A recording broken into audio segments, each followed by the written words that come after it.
রাত তখন প্রায় 2টো। কলকাতার একটি প্রাইভেট হাসপাতালে এমার্জেন্সি ওয়ার্ড।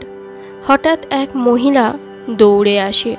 তার স্বামীকে গাড়ি অ্যাক্সিডেন্টে গুরুতর আহত অবস্থায় আনা হয়েছে। ডাক্তাররা বলছেন অবস্থা খুবই সংকটজনক, এখনই অপারেশন না করলে বাঁচানো সম্ভব নয়। মহিলা চিৎকার করে বলছে, আপনারা ওকে বাঁচান, আমি যে কোনো কিছু করব। ডাক্তার জানালেন অপারেশনের খরচ অনেক, কিন্তু সময় খুব কম। মায়ার কাছে এত টাকা নেই। সে ফোন করে শ্বশুর বাড়ি, বন্ধু বান্ধব, কেউ সাহায্য করতে রাজি না। এই সময় হাসপাতালের এক ডাক্তার এগিয়ে আসে, যার নাম রাহুল। যেখানে সবাই মুখ ফিরিয়ে নেয়, ঠিক সেখানেই কেউ না কেউ সামনে এসে দাঁড়ায়। ডাক্তার রাহুল বললেন, আপনি চিন্তা করবেন না, আমি আমার দিক থেকে যতটা পারি সাহায্য করব। মায়া অবাক হয়ে তাকায়। আপনি তো আমাদের চেনেনও না। রাহুল বলেন, কখনো কখনো সাহায্য করতে পরিচয়ের দরকার হয় না। অপারেশন শুরু হয়। সার্জারি রুমের বাইরে বসে মায়া নিজের জীবনের কথা ভাবছে। কিভাবে তারা ছোটবেলায় প্রেম করে বিয়ে করেছিল। স্বামী রন খুবই যত্নশীল, কিন্তু গত 6 মাসে ওদের মধ্যে দূরত্ব তৈরি হয়েছিল। রন হঠাৎই অফিসের অজুহাতে বাড়ির বাইরে সময় কাটাতে শুরু করে। কখনো কখনো দূরত্বের শুরুটা এতটা নীরব হয়, আমরা টেরও পাই না কবে হৃদয়ের ফাঁকটা বেড়ে গেল।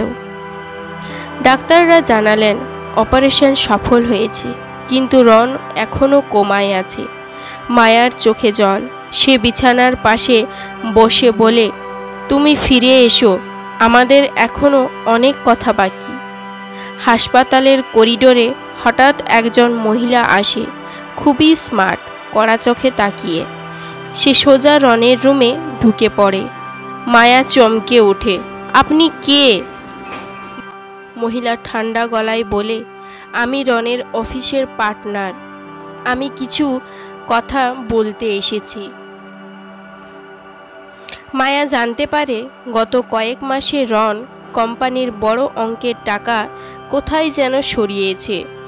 এই মহিলা সন্দেহ করছে রন কাউকে টাকা দিয়েছে। মায়া অবাক।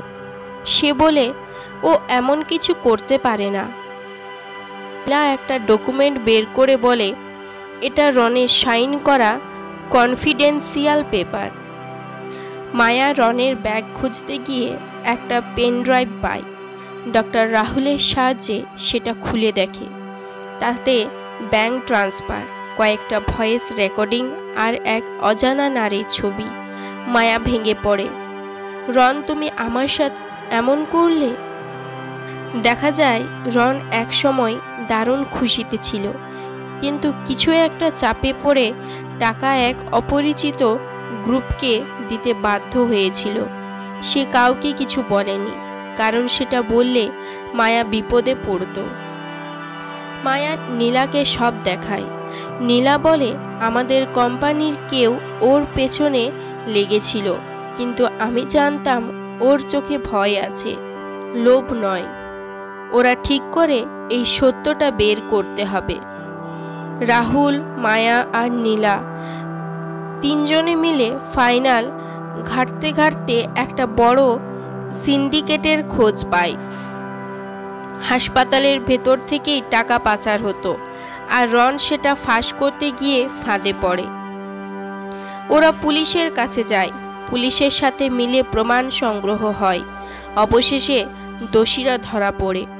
হাসপাতালের এক সিনিয়র অ্যাডমিন আর বাইরের দালাল। রন কোমা থেকে ধীরে ধীরে চোখ খোলে। মায়া তার পাশে বসে। ওর চোখে জল, কিন্তু এবার গর্বও আছে। রন দুর্বল গলায় বলে, আমি চাইনি তুমি কষ্ট পাও।